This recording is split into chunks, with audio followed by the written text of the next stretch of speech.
দখলদার ইসরায়েলের কাছে পরমাণু অস্ত্র আছে বলে বিশ্বজুড়ে এমন আলোচনা চলে আসছে।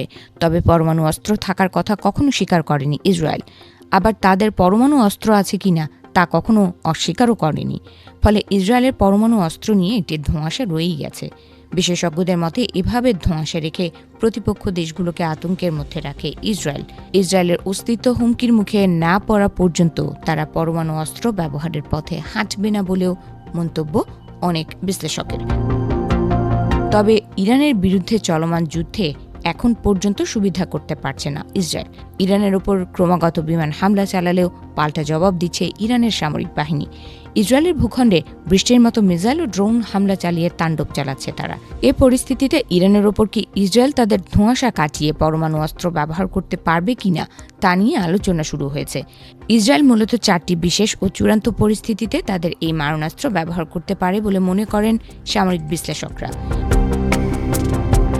প্রথমত, যদি কোনো বৃহৎ সামরিক শক্তির বিশাল ট্যাঙ্ক বাহিনী সরাসরি ইসরায়েলের ভেতরে ঢুকে পড়ে এবং দেশের অস্তিত্ব বিপন্ন করে তোলে, তবে তারা পারমাণবিক হামলা চালাতে পারে। ইসরায়েলের আয়তন খুবই ছোট হওয়ায় তাদের কোনো বড় ভৌগোলিক সুবিধা নেই। ফলে ইসরায়েলে কোনো বিশাল ট্যাঙ্ক বাহিনী ঢুকে পড়লে অস্তিত্ব সংকটে পড়বে। সেই পরিস্থিতি থেকে বাঁচতে পরমাণু অস্ত্র ব্যবহারই হবে তাদের একমাত্র উপায়।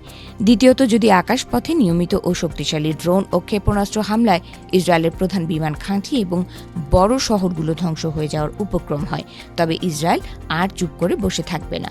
যখন সাধারণ আকাশ প্রতিরক্ষা ব্যবস্থা ব্যর্থ হবে, তখন ইসরায়েলিরা তাদের পরমাণু অস্ত্র ব্যবহারের চূড়ান্ত পদক্ষেপ নিতে পারে।